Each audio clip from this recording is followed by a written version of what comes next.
Our brains love to focus on what we don't like.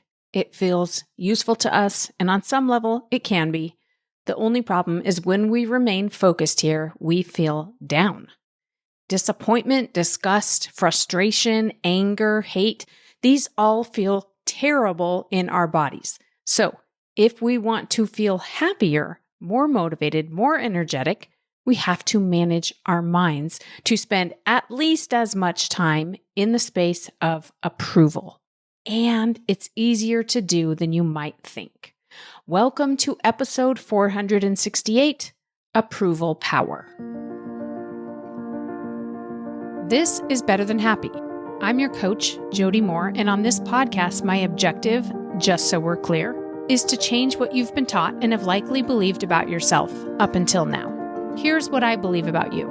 I believe that what you think is real is mostly imagined, and what you imagine is actually creating what's real. I believe that in the ways you desire to achieve, you 100% have the capacity to succeed. And finally, I believe that joy, love, and miracles are your God-given natural state of being. And anytime you feel far from them, the way back is much simpler than you think. But that's about to change. Are you ready? Let's do this. Hello, everybody. Welcome back. I have one more Encore episode. The last couple of weeks, I've been playing some best of. And this is another, again, that was recorded years ago. And it's just such a powerful concept. I really genuinely think about it all the time. And I notice myself when I'm getting away from approval power, and I try to direct myself back to it as much of the time as possible because it makes such a big difference in every area of my life. So I wanted to share it with you here today. Again, if you have not yet registered for the People Pleasing Detox, this is going to be an incredible masterclass that I'm teaching this summer. It's brand new. I've never taught it before. I don't know that I'll ever teach it again. So make sure you register. Whether you're going to come live, I highly recommend you come live because then I can take your real live questions and scenarios. But if you can't be there live, no problem. We'll send you the recording afterwards. But this is a topic that is near and dear to my heart. I feel like, especially those of you who are women like myself, who are maybe mothers, we have to learn to speak up more. We have to learn to use our voices to make our intellect and our hearts more well-known, not only for our sake, but to contribute to the good of our communities, our families, our church congregation and community. And I really feel that it's so important that women be willing to be more bold. This is the best way I can say it. We have to be braver because telling the truth requires courage.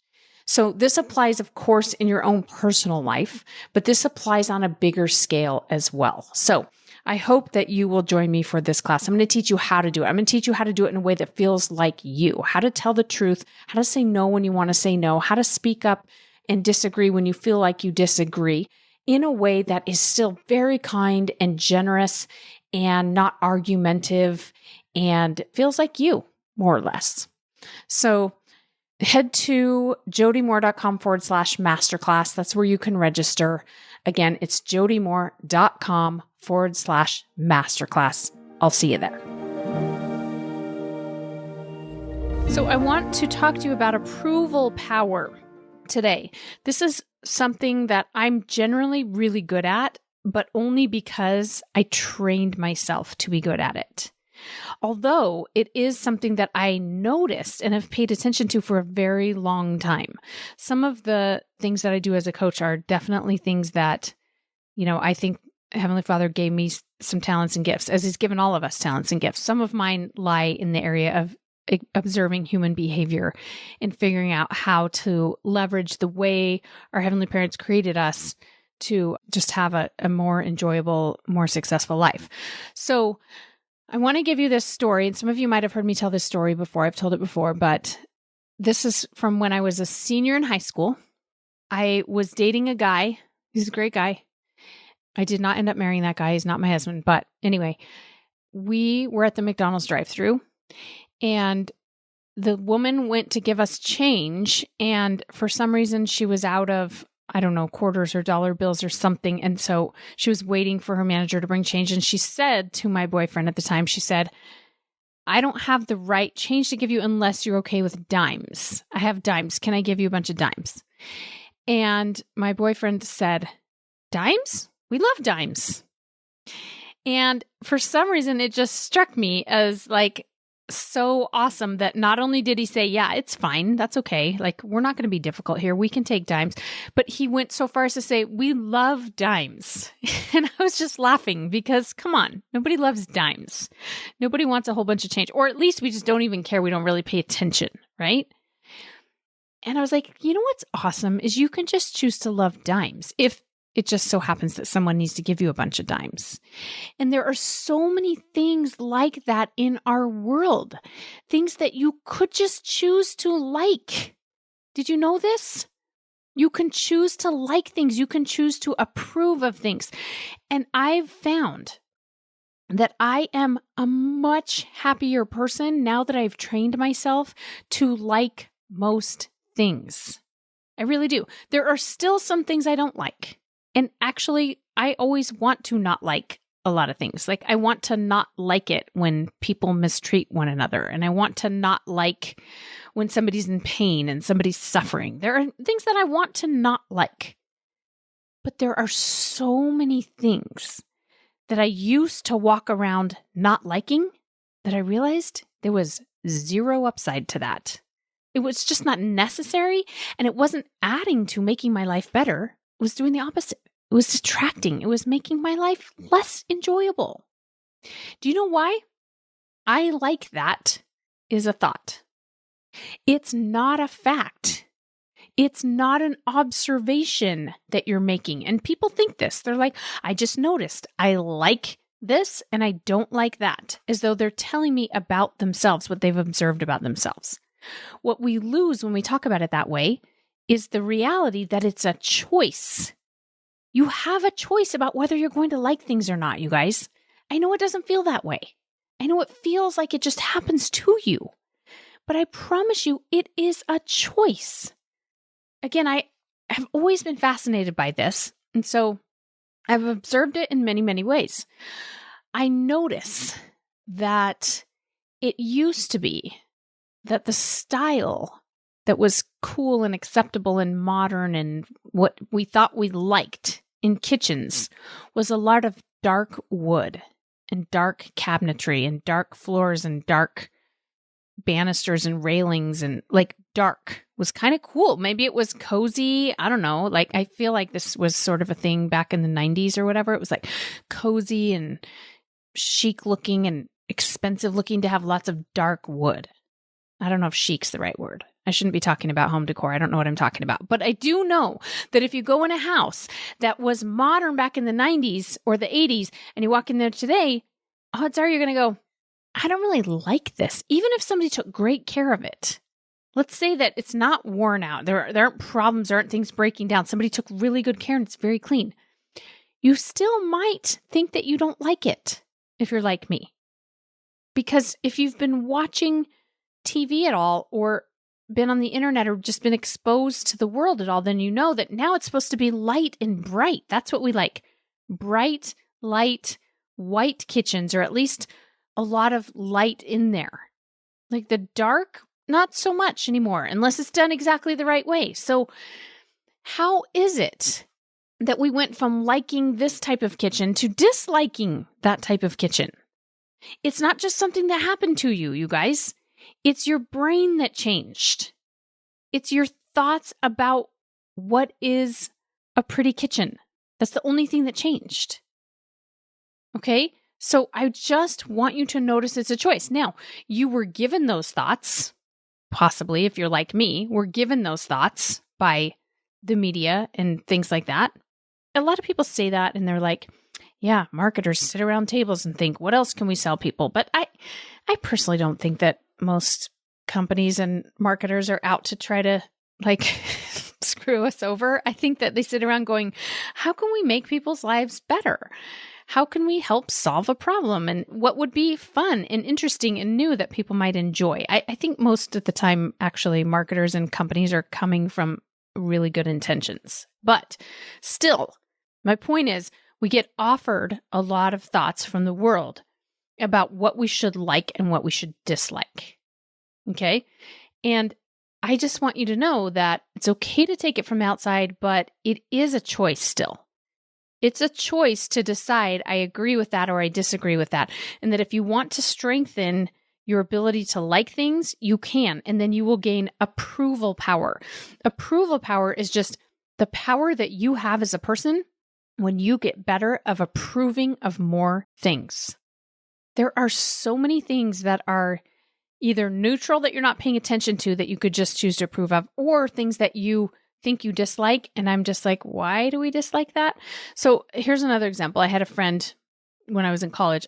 Again, this moment stands out in my head, just like my boyfriend saying, dimes, we love dimes.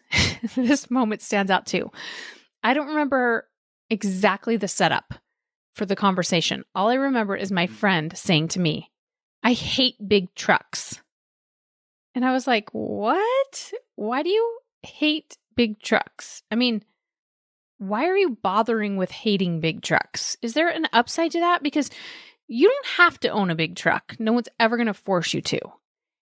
And yet some people like big trucks, and I kind of think that's okay. I think it might not be useful to hate big trucks, right? Think about all the things that you have opinions on. This is something, again, that I've gotten really good at. And part of this I've always been actually good at. And it comes from a weakness probably of not, wanting to exert myself. It might be coming from laziness, you might say. But I've always been pretty good at not having opinions about things that are sort of irrelevant or that I don't have influence in. Here's what I mean. A lot of people have opinions about the decision that the school board made when, especially over the last year and a half as COVID has interrupted things. Like, should we let the kids go to school? Should we not? Should we have them masked? Should we teachers do it this way or that way? And so many decisions. Now, if I wanted to get involved and go to those meetings and pay attention and log in and write in my opinion or fill out all the surveys or whatever, okay, that's fine. I just don't choose to. I'm just like, you know what? Anything they ask my opinion on, I'm perfectly happy to share it. But otherwise, I just choose not to have strong opinions about whether they're doing it the right way or the wrong way. Because you know what? I'm not on the school board. I'm not a teacher or a member of that board. I just don't have, not that I couldn't influence it if I wanted to, but I don't see anybody being mistreated here. I think that everybody has the same goal, which is to do right by our kids and our teachers and keep everybody as safe as possible. And so how we do that, I just choose not to have a lot of opinions, because as soon as I have opinions and the decisions they make don't line up with my opinions, then I'm going to be tempted to diminish my approval power. I don't want to diminish my approval power. That does not control the school board. All it does is punish me, and it minimizes my experience of life. I just want to be grateful that somebody is taking the time to make those decisions, and that somebody is doing what they do for my kids, and that teachers are showing up, and that it's a hard year for everybody. I just want to mostly approve of everything. So it makes it easier for me to have approval power if I don't get all into the nitty-gritty of things that really aren't my business, if you will. Now, that could be different in different situations. If I had a kid that was struggling or something and I needed to get involved, that's different. But I'm just saying, not really mine. So again, sometimes people start talking about a particular issue. Maybe it's politics, maybe it's whatever. And again, I'm not saying you don't show up and, show up for a cause that you believe in. Do that for sure. I'm just talking about the general, can you believe this person said this thing? Can you believe this decision that this place made? I'm always like, you know what? They didn't ask me. I mean, that's the truth. Yeah, they didn't ask me. So I just don't spend a lot of time thinking about it, having a strong opinion about it, because it's not a cause that I look at and think that's an injustice. We need to fight that. It's just maybe I would have a different opinion about how to go about that, but it's really not my business. It's not my thing. It's not where I'm choosing to put a lot of my time and effort right now. I think they have good intentions. They didn't ask me. I say this all the time. I'm not kidding you. We have conversations about like, oh, can you believe that they're doing this at church now? And the whatever, we made this decision about how to run the meeting. I'm like, yeah, well, they didn't ask me. So I'm just going to support them. I'm just going to approve of what they're doing. I really do just choose to approve of so many things, you guys. I choose to approve of the way people look, the way they choose to dress, the way they do their hair, whether or not men have beards or what have you. I'm just like, good for them. That's what they choose. I'm all in. I think this is what people have a hard time wrapping their heads around. Like, if it's not the way I would do it, if it's not my style, or if they don't talk the way I talk, or they don't, show up the way I would show up, then I should be mad about it. I should disapprove of it. And again, there are some behaviors that I'm like, hey, I just don't think we need to mistreat each other or disrespect each other. I disapprove of that. But otherwise, when it comes to like opinions, not only do I not disapprove, I approve. I'm like, look at your style. Amazing. I love it. Even if it's totally opposite from my style. I might never have that same style. I might never dress the way they're dressed. If it's not harming someone else, I just choose to approve it. I choose to love it. I choose to like things. Okay? This has made me so powerful in my own life because I walk around feeling good, feeling happy, feeling the benefits of liking things. Just like when we dislike things and we disapprove and we criticize everything, we feel the effects of that. That impacts us more than anyone else. So as much as possible, access your approval power for your own sake, for your own benefit. I've done this so much that I choose to like things ahead of time. So for example, maybe I order something in the mail. I order, something for my house or something, whatever, a new item of clothing or something. I just choose to like it in advance. I just like it before I even get it. I don't think, I wonder if I'm going to like it. I just go, I can't wait for that thing to get here. I love it. And mostly I do like what I end up buying for that reason. And if I really can't get there, then I still go, I love that thing for coming into my life, and I'm going to give it to someone who would love it even more than me. Might not be the right fit for me, but I don't have to dislike it to get rid of it. I can still like it and decide not my style. See what I'm saying? I also realized the other day that this has made me obviously like liking clothes and things like that. It doesn't really matter. What I want you to do is strengthen your approval muscle. I want you to strengthen your approval power, because ultimately what happens when you start liking all the little random things in the world that people just have opinions about is you get better at liking people. It's made me so much better at liking people. Like people that I used to find irritating, I find fascinating. And I love just observing what might be happening in their heads and wondering what it might be like to be them. I can appreciate a lot more about people now that I've trained myself to be better at accessing approval power. It's way easier to disapprove of things, you guys. Way easier. So much harder to approve of things. So it feels sometimes like important and smart or intellectual or something to be critical of things. I was going to say we have a new dentist. I mean, we do, but only because we didn't go to the dentist for years after moving to Spokane. We just didn't bother finding a dentist. And finally I was like, we've got to go to the dentist. This is ridiculous. So we started going to the dentist. And I was like, don't you love that dentist office? And he's like, yeah. I mean, he's not disapproving of them by any means, but he's not feeling the benefit of the approval power I am. Like, I just love them. They're so nice. And I love the staff. Like, they stop and they explain what's happening. And isn't it cool? They have cool technology. And like, I just love that dentist office. I purposely do that, you guys. I purposely think about all the things I love about it because I'm teaching my brain to approve of things. It's really easy to just sort of ignore it because there's nothing to disapprove of. Or to find the little thing like, yeah, I like it except for this one thing. Like, why? Why bother? I just don't see the upside in most cases, right? If it's not something dangerous or what have you, then what's the point? So I had this experience, which is actually what prompted me to do this podcast.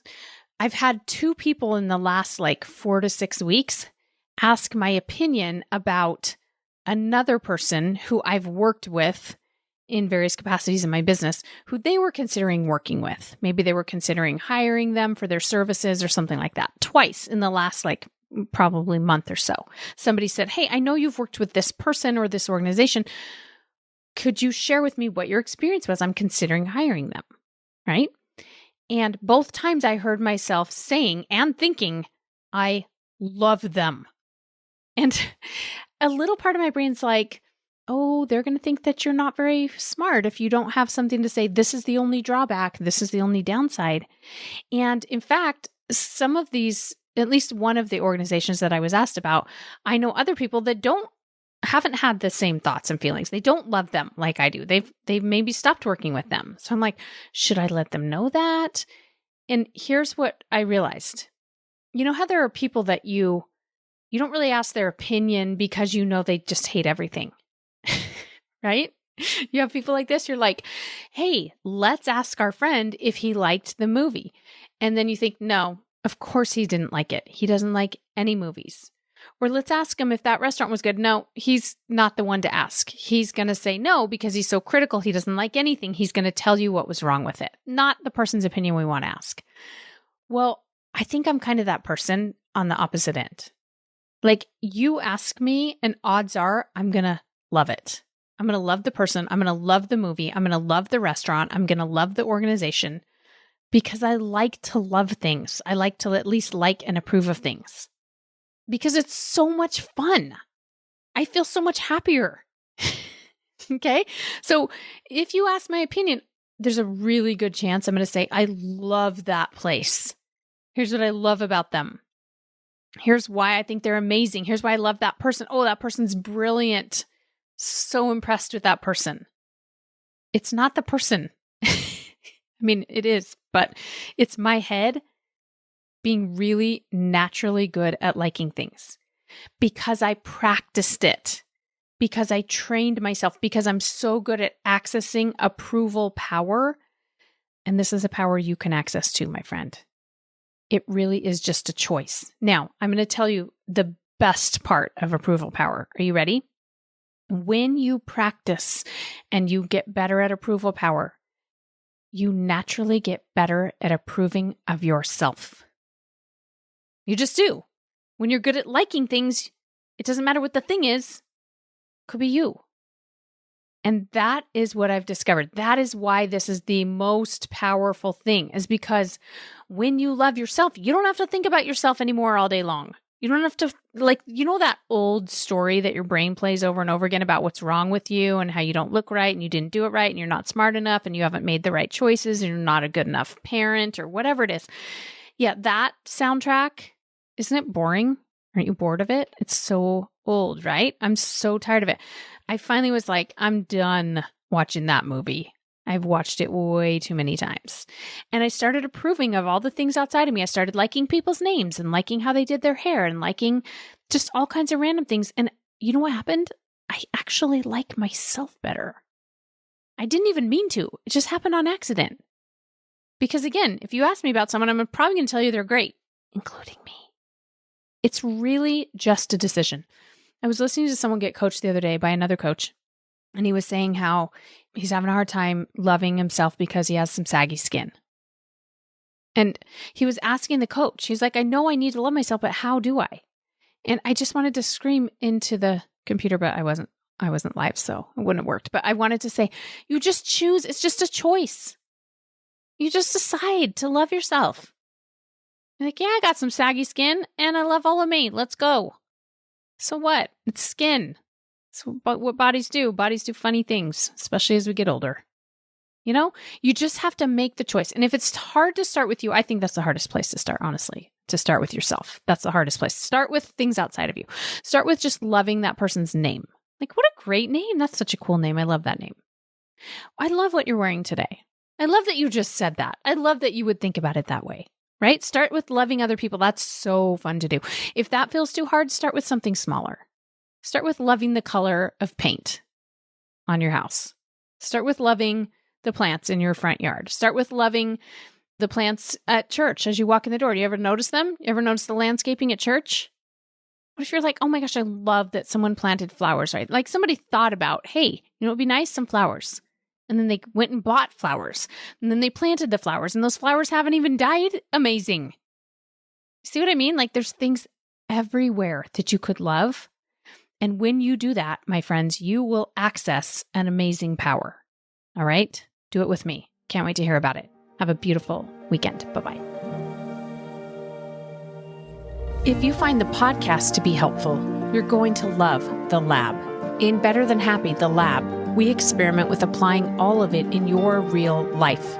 Whether you're in the middle of a challenge and ready for some relief, or you're ready to commit to pursuing your dream goals and making them a reality, come join me in The Lab at jodymoore.com/The Lab. That's jodymoore.com/The Lab.